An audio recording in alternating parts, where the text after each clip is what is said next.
Olá, meu povo! Vamos trabalhar os poderes do Estado. Olha só, nós temos duas formatações para trabalhar o poder do Estado, tá?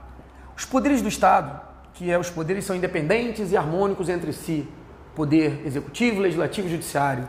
Ó, você vai trabalhar ele no direito constitucional com o professor Daniel Sena. Isso aqui é uma perspectiva de trabalhar os poderes. E você vai trabalhar aqui comigo, no direito administrativo. Outra perspectiva. Quando você estiver assistindo as aulas do professor Daniel Sena, de Direito Constitucional, você vai falar assim, pô, eu já estudei esse tópico, poderes do Estado. Sim, você estudou, mas você estudou sob outra perspectiva. Ele vai explicar para você outra formatação. O que interessa para mim é como os poderes do Estado vão funcionar no direito administrativo, no sistema não contencioso. Lembra disso? Então vem para cá. Quem são os poderes? Nós temos o poder executivo, legislativo e judiciário. Todos os poderes são independentes e harmônicos entre si, ou seja, não há hierarquia e subordinação. O poder executivo não manda no legislativo, o legislativo não manda no judiciário. Só que os poderes têm funções típicas e funções atípicas.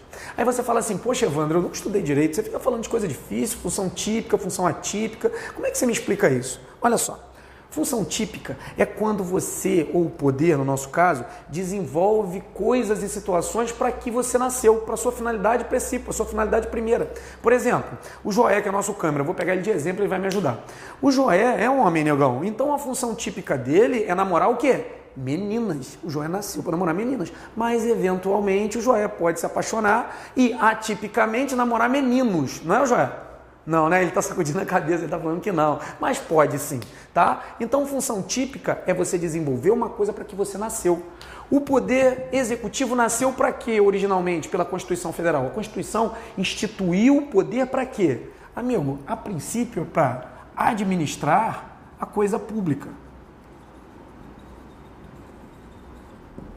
O poder legislativo nasceu para duas coisas. É o único poder que tem duas funções típicas. É o único que tem duas funções.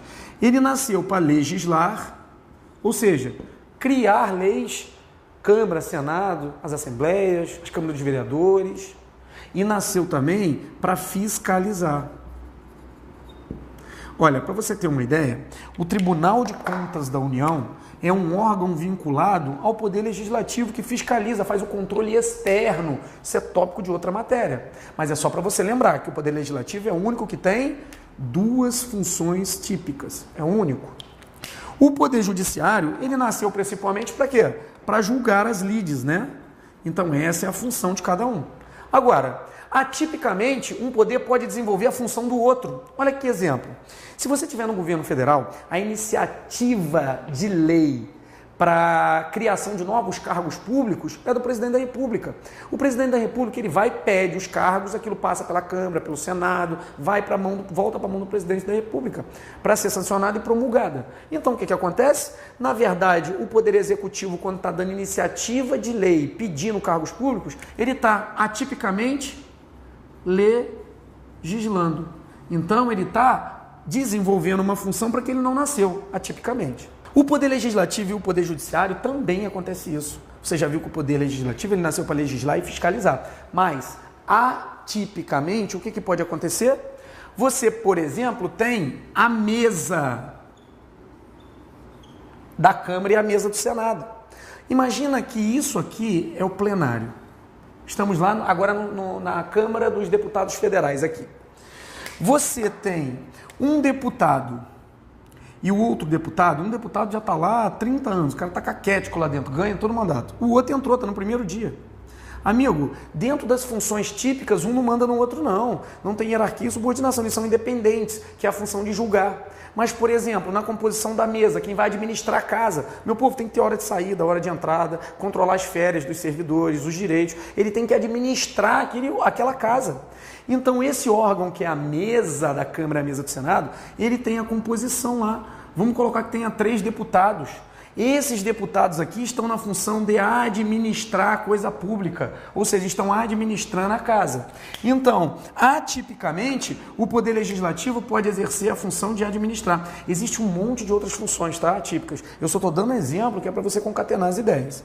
O Poder Judiciário é a mesma coisa, ele nasceu para julgar. Imagine agora, não é mais o plenário não. Agora eu vou colocar aqui, é o fórum. Amigo, o fórum é a mesma coisa. Você tem um juiz que tem 30 anos de serviço e você tem outro juiz que tem um dia de serviço. Esse que é mais velho de serviço, ele não tem hierarquia e subordinação nenhuma sobre esse rapaz novo que entrou. Se eles são juízes, a função típica de julgar é independente de cada um. Um não manda no outro. Agora, se você tiver um juiz que é presidente do fórum, amigo, esse juiz que é presidente, ele está administrando a casa toda. Se ele está administrando a casa, ele está exercendo uma função para que ele não nasceu. Ele, amigo, ele passou no concurso para julgar, para dar decisões judiciais. E ele está administrando. Então, ele está numa função atípica de administrar. O que é importante disso tudo aqui?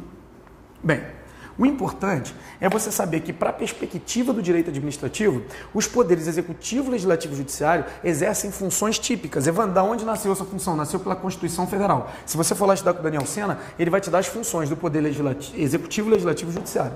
O poder executivo nasceu, a princípio, para administrar. Ele está administrando a coisa pública. O presidente da República, ele está colocando a casa em ordem, a União, o governador do Estado, o governador do DF, o prefeito. O poder legislativo, ele nasceu para quê? A princípio, para legislar e fiscalizar. É o único que tem duas funções típicas. Ah, Evandro, o que é esse TCUE? Tribunal de Contas da União, faz o controle externo. Isso aqui é matéria do professor Daniel Sena também, mas eu trabalho no controle externo. O poder judiciário, ele tem como função típica julgar. Atipicamente, podem desenvolver outras funções, inclusive de julgar, mas eu não vou colocar, eu estou dando só um exemplo aqui que fica mais fácil. Eu dei um exemplo do Poder Executivo em que ele pode legislar dando iniciativa de lei, tá? No caso do Presidente da República, quando as vagas forem federais, que o Poder Legislativo está administrando, quando estiver administrando as mesas da Câmara e do Senado, e um presidente do Fórum, por exemplo, que é um juiz, nasceu para julgar, está administrando. Duas ideias são de compreensão obrigatória para que você acerte a questão em concurso público. A base do Poder Executivo é hierarquia e disciplina. Opa, hierarquia e subordinação. Hierarquia e disciplina, né? Tô parecendo militar, pô, o militar aí deve ter quase caído duro. Não é hierarquia e disciplina não, tá? Hierarquia e subordinação. Vamos colocar lá na frente aqui, ó. Hierarquia e subordinação.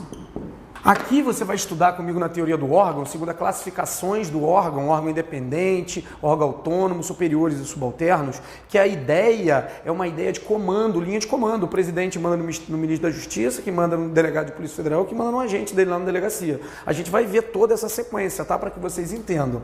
Então, nos poderes não existe hierarquia e subordinação de um poder para o outro, jamais. O Poder Legislativo não manda no Poder Judiciário, o Poder Judiciário não manda no Poder Executivo. Não tem subordinação e hierarquia interna entre eles. Também não existe hierarquia e disciplina de um para outro nas funções típicas, não. Mesmo que ele esteja desempenhando essa função de administrar, ele não manda nesse, que esse não manda nesse. Porque quando ele está administrando o Senado e esse está administrando um tribunal, eles estão em poderes diferentes. Então não existe hierarquia e subordinação, nem na função típica, nem na função atípica, de um poder para o outro. A regra do Poder Executivo é a hierarquia e subordinação, comando, cadeia de comando. Agora, a regra no Poder Legislativo é que aqui não existe hierarquia e subordinação. Meu povo, se o cara entra na função típica de legislar, um deputado pode ter um dia, o outro pode ter 40 anos de serviço, que ainda assim aquele mais antigo não manda no mais novo, porque eles estão nas funções que eles nasceram para fazer de acordo com a Constituição, que é legislar. Agora, se um dos membros do Poder Legislativo está exercendo a função administrativa, por exemplo, é presidente da Câmara, é presidente do Senado, está compondo a mesa, os outros têm que respeitar administrativamente. Horário de entrada, o horário de saída, composição das férias, todo o esquema administrativo tem que ser obedecido. Então, internamente nas funções atípicas existe hierarquia e subordinação. Por exemplo, vamos dar um exemplo aqui que vai ficar bem claro para vocês no Poder Judiciário. Eu falei para você que pode existir dois juízes. Um tem 30 anos de serviço, outro tem 10. Opa, 10 não, né? Vamos melhorar o exemplo. Um tem 30 anos de serviço, o outro tem um dia de serviço. Correto até aí? Bacana. Esse juiz que tem 30 anos de serviço não pode determinar as ações desse que tem um dia. Se tiver na função típica, eles nasceram para julgar, sim, o processo X está aqui, o processo Y está aqui.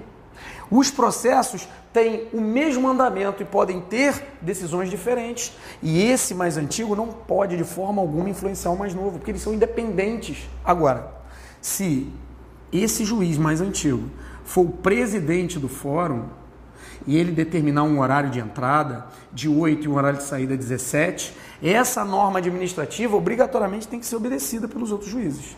Então aqui vai haver hierarquia e subordinação no que tange a função atípica de administrar. Porque a base da hierarquia e disciplina é a administração. Então você sabe que existe subordinação interna de um poder, mas não existe jamais de um poder para o outro. Tranquilo? Isso aqui vai ser muito importante nos princípios constitucionais implícitos, quando a gente for falar da autotutela. Você vai ver que o Poder Judiciário pode revogar seu próprio ato interno quando tiver na função atípica de administrar. Mas isso é tópico para frente. Beleza? Vamos seguir para o próximo tópico. Organização Administrativa da União.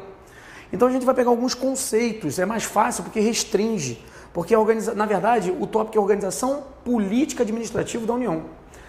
A gente vai trabalhar sobre 4 perspectivas, na verdade. A gente vai aprender aqui o que são as pessoas políticas, as pessoas administrativas, que a gente vai seguir a sequência, vai ver que ela se coaduna bastante com a administração direta e a administração indireta, que é conceito.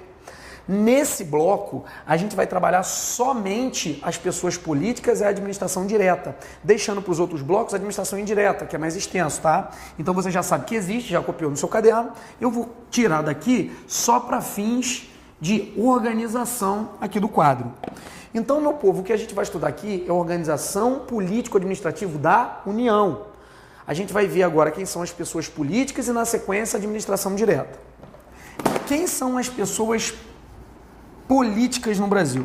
Olha só, pega pela matemática. Você vai dizer que só existe 4 pessoas políticas no Brasil e nenhuma outra mais. Não existe mais. Eu vou fazer um rol de 4 aqui, acabou. É chamado rol taxativo. Pessoas políticas são rol taxativo. Só existe essas 4 e nenhuma outra. Se sair outro nome que não seja essas 4, você vai dizer que está errado. Só que pessoas políticas, a gente vai pegar, porque eu já falei para vocês que ninguém precisa ser formado em direito, a gente vai pegando a sequenciazinha para deixar bem claro na tua cabeça. Evandro, o que são pessoas políticas? Primeiro vamos pegar o conceito de pessoas. Olha, nós temos 2 tipos de pessoas, 2 concepções. A gente tem a concepção de pessoa física e a concepção de pessoa jurídica. Pessoa física, de acordo com o Código Civil, é toda aquela pessoa que nasceu do ventre de uma mulher. Então, amigo, quando você nasce, você tem direitos e obrigações. Antes de nascer, você já tem direitos. Por exemplo, se está na barriga dessa mamãe, você tem direito à herança, por exemplo. Agora, pessoa física é fácil, né? Sou eu, ó, palpável, você entende essa concepção, você sabe que eu posso dever, você sabe que eu tenho direitos, tenho obrigações. Agora, e a concepção de pessoa jurídica? É muito fácil. Você está estudando aqui com a gente no Alfa Online.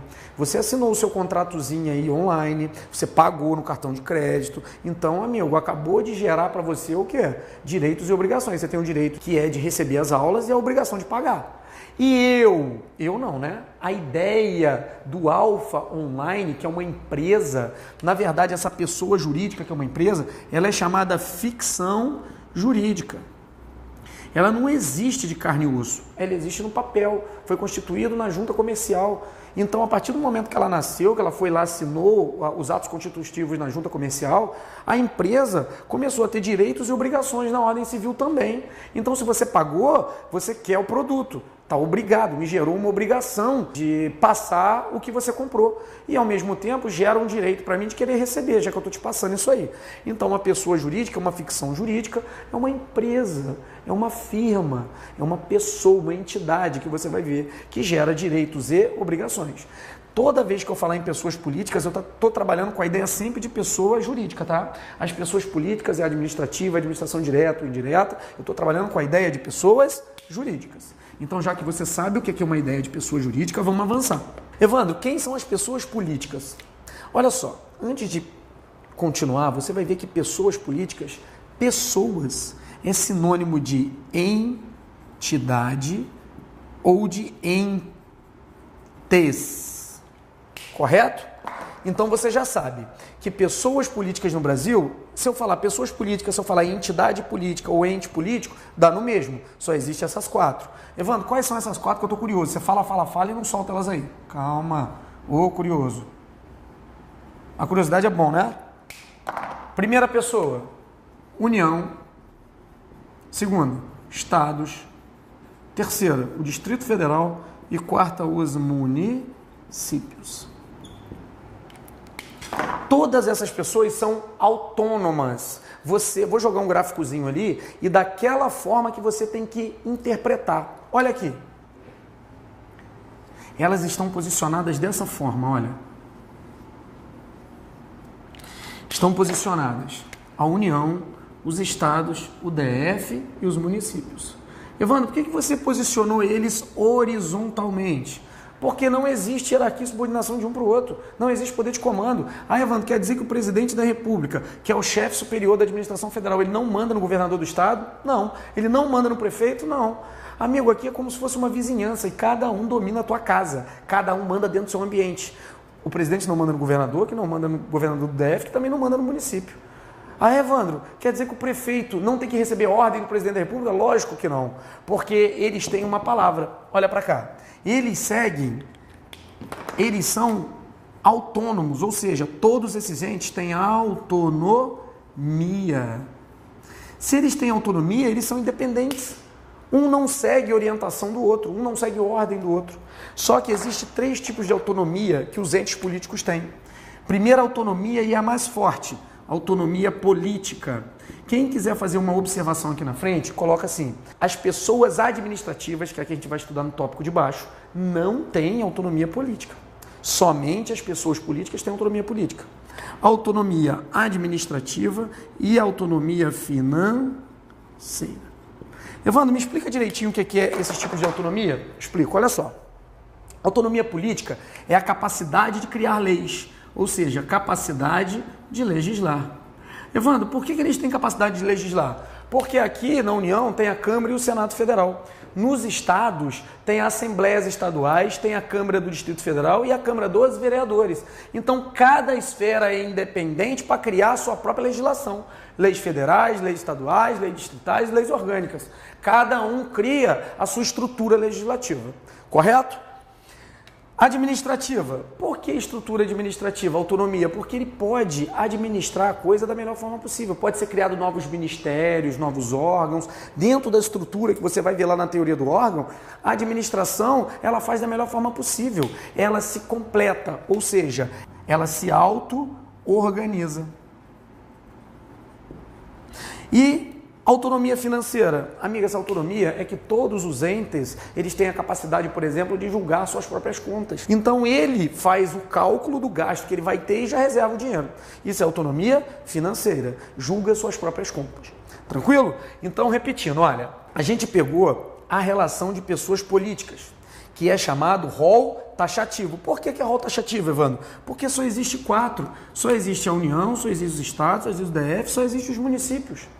Não existe outra pessoa política. Elas foram instituídas por quem? Pela Constituição Federal. As competências de cada um estão dentro da Constituição Federal, dentro da organização do Estado, a partir do artigo 18. Eles têm o quê? Autonomia. Por que eles têm autonomia? Porque eles são independentes para decidir e tomar o rumo da direção superior de cada uma. Eles têm autonomia política, que você já sabe que é a capacidade de legislar, e eu vou colocar aqui no cantinho, ó, para você colocar no seu caderno. As pessoas administrativas não possuem. Pessoal, isso aqui é muito importante porque é a divisão de águas, tá? A diferença básica entre as pessoas políticas e as pessoas administrativas é a autonomia política, a capacidade de legislar, porque as outras duas de baixo você vai ver que são iguais. Tranquilo? Administrativa. O que é a capacidade administrativa? É a capacidade de auto-organizar. E financeira, de julgar suas próprias contas. Então a gente acaba de ver a estrutura de quem? A estrutura das pessoas políticas. Evandro, se não tem hierarquia e subordinação entre uma e outra, o que tem? O nome é coordenação ou cooperação. Evandro, me explica? Sim. A União não pode impor nada aos municípios ou aos estados, mas ela pode fornecer o quê? Uma cooperação e coordenação. Aí, Evandro, dá um exemplo imagina que o governo federal queira contemplar ou ajudar emprestando dinheiro para o Distrito Federal. O Distrito Federal não é obrigado a pegar esse dinheiro, não. A verba federal, mas se ele quiser, ele pode usar. E o governo federal não é obrigado a dar, se não tiver previsto em lei. O que ele faz é dar em cooperação. Evandro, pode, em alguma situação, policiais do estado do Rio de Janeiro e lá no estado de São Paulo ajudar? Lógico que pode. Se for um termo de cooperação, um pode ir lá e ajudar o outro. Então eles trabalham em cooperação. A gente acaba de ver as pessoas políticas. Vamos agora para outro tipo de organização e que é bem parecida, que é a administração direta. Pessoal, olha só. Vocês acabaram de ver aí o conceito de pessoas políticas, são entidades ou entes. A gente acabou de ver que é um rol taxativo, a gente viu tudo que tinha que falar. Então, pessoas políticas são as 4. União, Estado, DF, município, e tem aquelas autonomias que você acabou de ver. Só que a gente se confunde bastante pessoas políticas com a administração direta. Mas o conceito não é o mesmo. Olha só, pessoas políticas, quem são? As pessoas políticas são União, Estado, DF e municípios. Quem é administração direta no país? Olha para cá. A administração direta no país é o conjunto de órgãos e agentes que trabalham para União, Estados, DF e municípios. Não é a mesma coisa, tá? Não é sinônimo pessoas políticas de administração direta. As pessoas políticas são União, Estado, DF e município. Evandro, por que elas são pessoas políticas? Elas são pessoas políticas porque ela tem autonomia política, administrativa e financeira. E elas são pessoas, meu povo. Elas são pessoas, que a gente já estudou, todas elas, jurídicas, de direito público. Olha só, se elas são pessoas jurídicas de direito público, quer dizer que elas vão por cima. Se elas vão por cima, elas trabalham na ideia de desigualdade entre as partes, elas trabalham com a ideia de supremacia do interesse público e indisponibilidade do interesse público. Então, elas são pessoas jurídicas de direito público. Ah, Evandro, administração direta, então, é um conceito diferente? É órgãos e agentes que trabalham em nome da administração direta, das pessoas políticas. Evandro, não entendi, ficou obscuro. Lógico, você não estudou teoria do órgão ainda, mas deixa eu jogar um gráficozinho aqui, que nesse gráfico eu acho que você vai captar um pouquinho. Olha só, a União está aqui. A União ela tem órgãos, por exemplo, a Presidência da República, ela tem o Ministério da Justiça e ela tem o Departamento de Polícia Federal. O Departamento de Polícia Federal, quando está trabalhando com os agentes, indo e prendendo, o Departamento de Polícia Federal e os agentes são considerados administração direta. São órgãos e agentes trabalhando para a pessoa política que é a União. Ah, Evandro, ficou tão vago. Dá para você explicar um pouco mais? Lógico que não, porque a gente vai explicar onde? Na teoria do órgão. E eu não vou embolar coisa até você aprender, até pegar uma sequência. Correto? Então, só repetindo para você, para a gente fechar esse bloco aí. Organização da administração. A gente pegou a organização administrativa da União, que é o mais importante que a gente vai pegar. Lógico, quando a gente for estudar pormenorizado, nós temos a União, Estado, DF, município. Mas a gente vai pegar centralmente aonde? Na União. A gente viu que as pessoas políticas são um rol taxativo, só existe essas 4 e nenhuma outra. Aí, Evandro, eu vi um outro nome na prova, então coloca que está errado. Não é pessoas políticas. A gente viu que são entidades ou entes, é sinônimo. Pessoas políticas, entes políticos ou entidades políticas é a mesma coisa. A gente viu que a administração direta não é sinônimo de pessoas políticas. Porque o conceito de administração direta é um conjunto de órgãos e agentes que trabalham para a União, Estado, DF, município. Ou seja, órgãos e agentes que trabalham para as pessoas políticas. Disse também que as pessoas políticas são pessoas jurídicas de direito público. E mais, são pessoas jurídicas de direito público interno. Matamos aí o conceito de administração direta. Vamos passar agora para um outro conceito no gráfico, que aí você vai concatenar as ideias. Bem, fechando aí o bloco, eu fiz um gráfico. Tá? Eu vou explicar esse gráfico para vocês, só que a gente vai matar vários tópicos que são pontinhos que vêm dentro do concurso público. Ponto que você vai matar que é fundamental. Olha só, pessoal, a gente estudou as pessoas o quê? As pessoas políticas. Olha aqui as pessoas políticas. União, Estado, DF, município. São as pessoas políticas da organização da administração.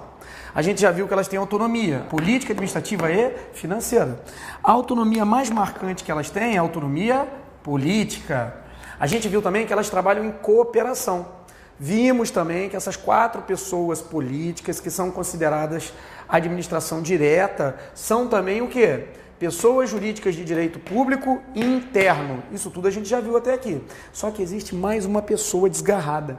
Olha ela lá. Olha o gráficozinho que eu fiz, meu povo. Eu coloquei um território, eu coloquei as 4 pessoas políticas e eu fiz uma volta azul em volta do território, que está contemplando todo. Esse todo é uma outra pessoa. Olha aqui. Ela é chamada República Federativa do Brasil. É teu país, meu filho. Surpreenda-se. O nome dele é República Federativa do Brasil. O Brasil, quando vai jogar bola, tinha que estar escrito lá, República Federativa do Brasil, República Federativa do Congo. Não sei por que coloca só Brasil, falta de respeito, né? Tinha que estar República Federativa do Brasil estampado na camisa. Mas enfim, o administrativista parece maluco, né? A República Federativa do Brasil, que é o todo, ele também é uma pessoa jurídica de direito público. Vai por cima, supremacia do interesse público, indisponibilidade. Só que ela é uma pessoa jurídica de direito público externa. Evandro, por que é externa?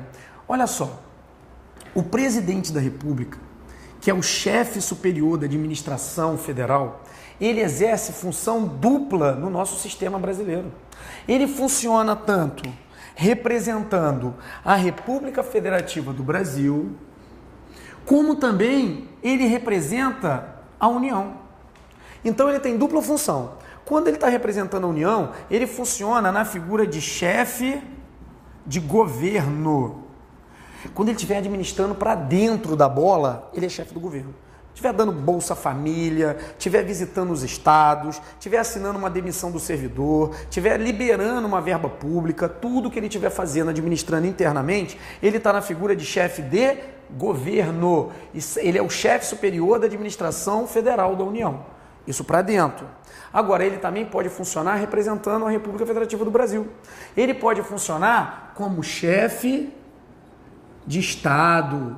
Evandro, o que é chefe de Estado? Chefe de Estado quando ele estiver para fora, quando ele estiver mantendo uma coisa chamada relações internacionais.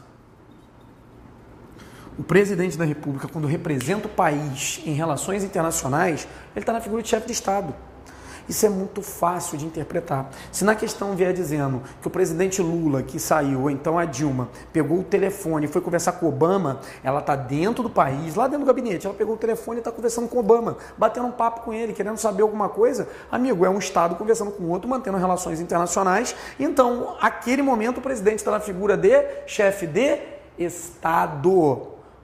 Ah, Evandro, o presidente Lula viajava pra caramba, pegava lá o avião Lula 1 e ia pra tudo quanto é lugar. Cuba, México, Estados Unidos. Ele estava pra fora, mantendo relações internacionais, apertando a mão de outro presidente, negociando, comprando jatos da França. Amigo, você está negociando com outro país, não interessa o quê, está mantendo relações internacionais, então está se figurando na situação de chefe de Estado, representando a República Federativa do Brasil. Então o presidente tem dupla função. Primeira função, ele é chefe de governo quando estiver administrando para dentro, administração superior federal. E ele é chefe de Estado quando estiver mantendo relações internacionais. Lá, meu povo, olha só o nome daqui. Todas essas pessoas, a União, Estado, DF, município, ela recebe a classificação de autonomia. Elas são autônomas.